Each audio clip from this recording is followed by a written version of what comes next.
आदरणीय सभापति जी, इन दिनों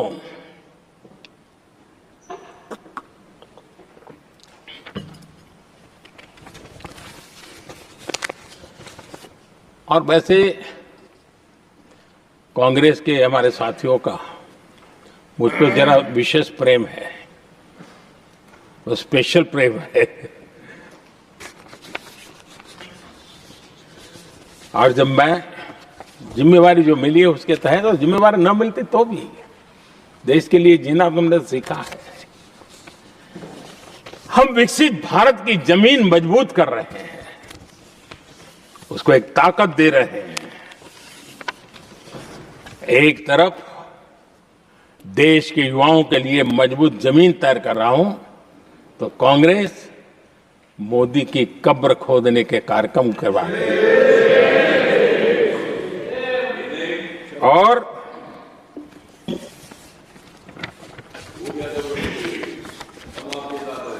मोहब्बत की दुकान खोलने वाले मोदी तेरी कब्र खुदेगी के नारे लगा रहे हैं जी।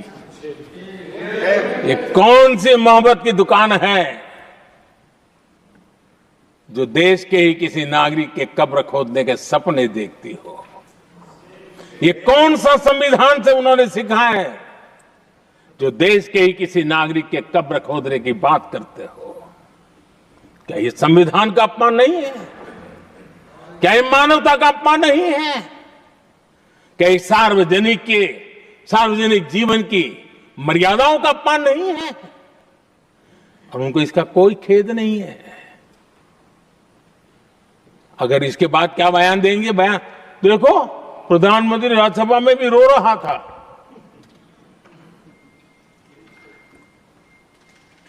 किस प्रकार के संस्कार और वृत्तियों से पले बड़े लोग हैं ये। आदरणीय सभापति जी, मेरे लिए कोई अनुभव मेरा बहुत पुराना है।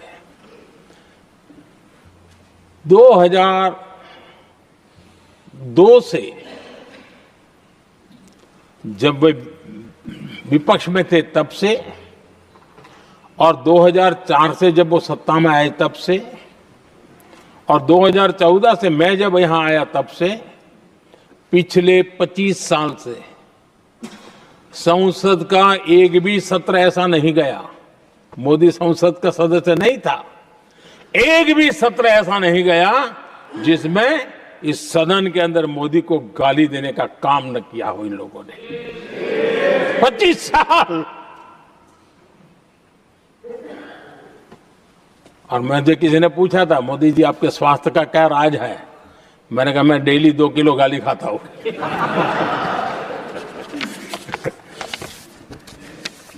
आदरणीय सभापति जी, ये मोदी की कब्र क्यों खोदना चाहते हैं?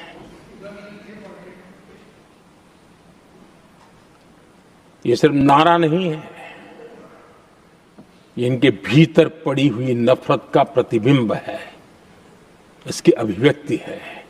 और वे इसलिए हैं, हमने 370 की दीवार गिरा दी, इसलिए वो मोदी की कब्र खोदना चाहते हैं। हमने नॉर्थ ईस्ट में बम बंदूक और आतंक का जो छाया बना रहता था, नॉर्थ ईस्ट में शांति और विकास का राह अपनाई, इसलिए वो मोदी की कब्र खोदने पर सोच रहे हैं। पाकिस्तानी आतंकियों को घर में घुस करके जवाब देते हैं, इसलिए मोदी की कब्र खोदने की बात करते हैं। ऑपरेशन सिंदूर करते हैं, इसकी उनको परेशानी होती है और इसलिए वो मोदी की कब्र खोदते हैं। माओवादी आतंक से देश को मुक्ति दिलाने के लिए साहसपूर्ण कदम उठा रहे हैं, इसलिए मोदी की कब्र खोदती है आपको। हमने, नेहरू जी ने देश के साथ बहुत बड़ा अन्याय किया था सिंधु जल समझौता करके, उस सिंधु जल समझौते को हमने एबेंस में डाल दिया। क्या इसलिए आप मोदी की कब्र खोदने के नारे लगा रहे हो? आदरणीय सभापति जी, कांग्रेस की परेशानी कुछ और है। ये पचा नहीं पा रहे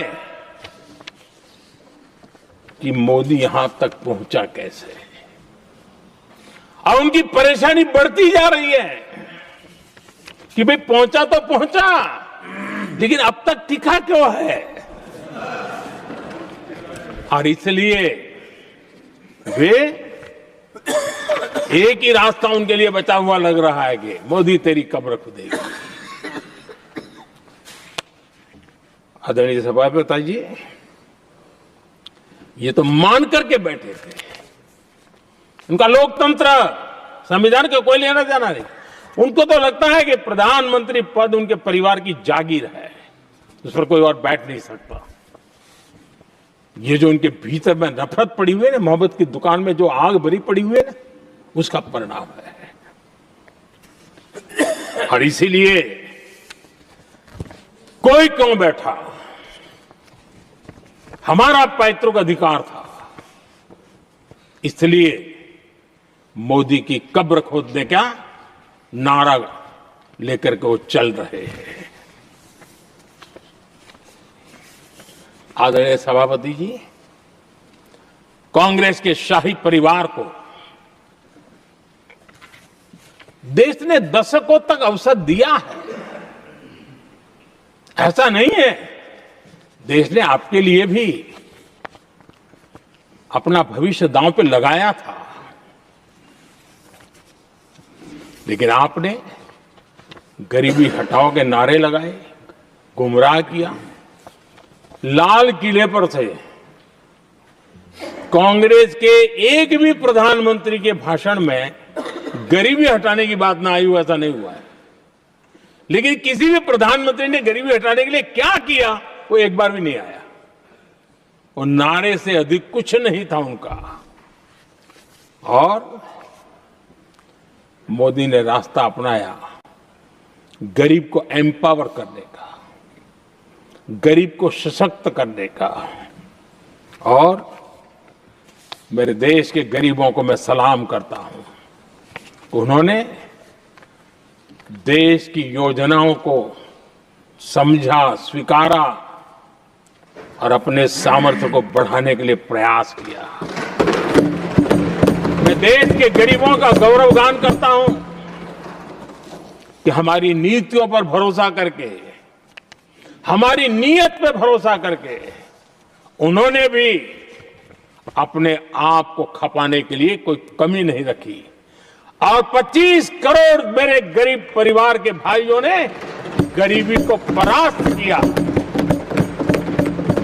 और खुद गरीबी से बाहर आए हैं। मैं उनको सलाम करता हूं। मेरे 25 करोड़ देशवासी जो निराशा में पड़े हुए थे, दूर एक आशा की किरण दिखाई दी, उठ खड़े हुए और आज हमारे साथ चल पड़े। आदरणीय सभापति जी, 2014 के पहले इम्प्लीमेंटेशन की बातें करते थे। हमारे यहां सैकड़ों लोग रेलवे क्रॉसिंग पर मरते थे। स्कूल की बस रेलवे क्रॉसिंग से जा रही है, 20-20, 25-25 स्कूल के बच्चे मरने की खबरें आती हैं।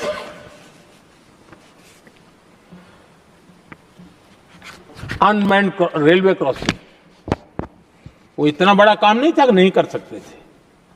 ये काम भी मुझे करना हुआ और हमने सारे अनमैन्ड क्रॉसिंग बंद कर दिए, लाखों लोगों की जिंदगी बचा ली। इसलिए ये मोदी की कब्र खोदना चाहते हैं। आदरणीय सभापति जी, 2014 से पहले इस देश में 18,000 गांव ऐसे थे जिनको बिजली का मतलब पता नहीं था। बिजली का कोई तार होता है, कोई बल्ब होता है, कोई लट्टू जलता हुआ उसमें उजाला निकलता, पता नहीं था उनको। 18,000 गांव 2014 के बाद जब आपने हमें दायित्व देशवासियों ने दिया, उन 18,000 गांव जिन्होंने कभी बिजली का मुंह तक नहीं देखा था, बिजली का शब्द भी कान पे नहीं सुना था, उन गांवों में उजाला पहुंचाया। इसलिए इनको मोदी की कब्र खोदने के सिवाय अब कोई रास्ता नहीं दिख रहा है।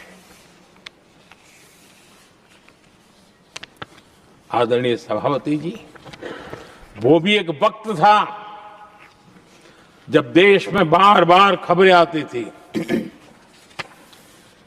मीडिया में हेडलाइन हुआ करती थी, सरहद की स्थिति के संबंध में बयान आते थे, गोला बारूद नहीं है, बुलेट प्रूफ जैकेट नहीं है, बर्फ के बीच खड़ा है, बर्फ में खड़े रहने के लिए जो जूते चाहिए वो जूते तक नहीं उसके पास, ये खबरें आती थी। हमने देश के जवानों के लिए खजाने खोल दिए, देश के जवानों को जो चाहिए वो देने की दिशा में चल पड़े। और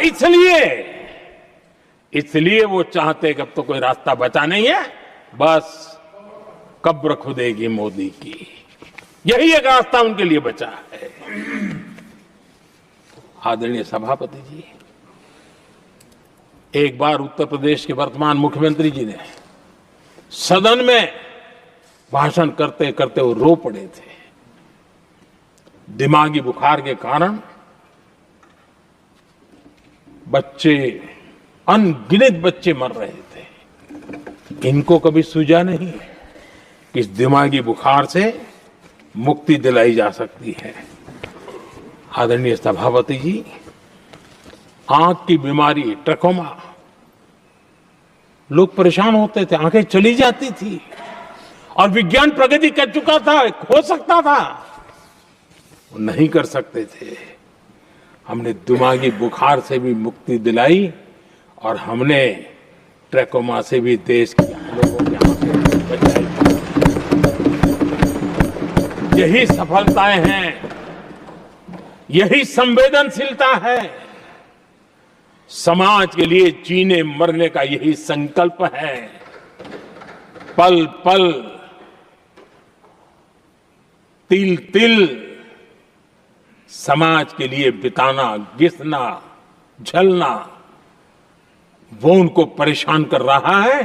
तब जाकर के मोदी तेरी कब्र खुदेगी, ये मंत्र लेकर के चल रहे हैं, ये सपने देख करके चल रहे हैं और बातें लोकतंत्र की करते हैं। मोहब्बत की दुकान के साइन बोर्ड लगाते हैं। क्या सार्वजनिक जीवन में ऐसी नफरत होती है? आदरणीय सभापति जी, इनकी सरकार रिमोट से चलती थी, मेरी सरकार भी रिमोट से चलती है। 140 करोड़ देशवासी मेरा रिमोट है।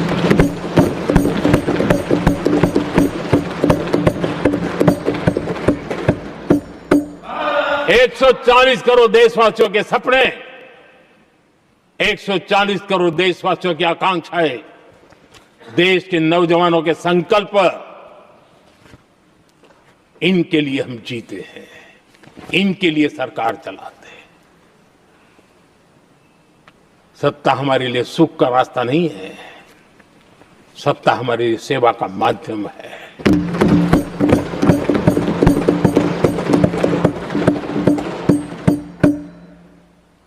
मुद्रा योजना, लाखों करोड़ों की मदद मिली, स्वरोजगार को बल दिया। कांग्रेस ने कभी स्टार्टअप कल्चर को प्रमोट ही नहीं किया। कुछ सैकड़ों में स्टार्टअप बेचारे अपने, उनको पता भी नहीं था। और इनका तो हाल ये है आदरणीय सभापति जी, अपने घर के स्टार्टअप को भी वो लिफ्ट नहीं कर पा रहे।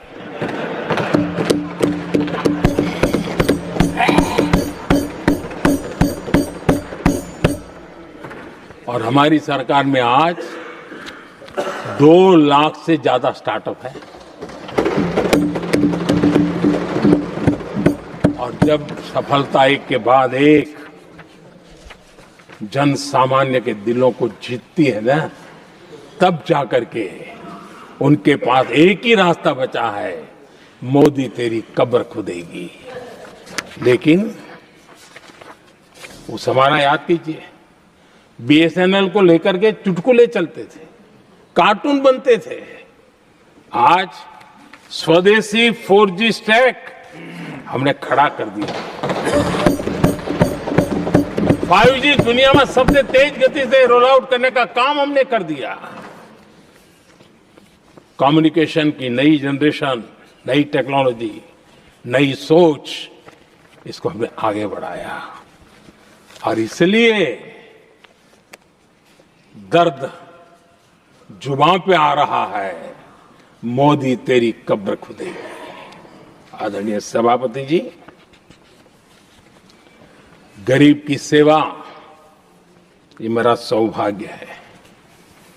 4 करोड़ गरीबों को पक्के घर देना मैं जीवन में सुकून मानता हूं।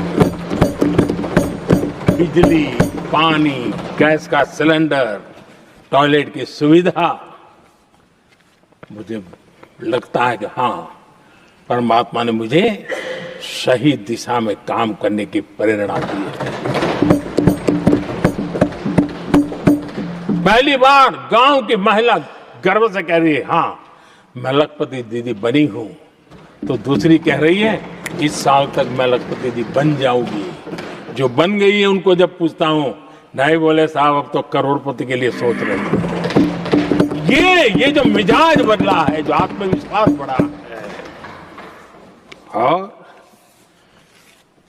ऐसे देश के कोटि कोटि जनों के आशीर्वाद जिस इंसान पर हो, कोटि कोटि माताओं बहनों का जिस पर रक्षा कवच हो, नारे कितने ही लगा लो, कब्र तुम नहीं खोद पाओगे। ये देश की शक्ति, आशीर्वाद रूपी कवच, माताओं बहनों का मेरे प्रति जो भाव रहा है, जिस श्रद्धा भाव से मैंने माताओं बहनों की सेवा करने का काम किया है, जिनको कोई पूछता नहीं था उसको मोदी पूजाता है। यही करना है, और ये आशीर्वाद ही है जो इनको चूभते हैं, और इसलिए कब्र खोदना चाहते हैं।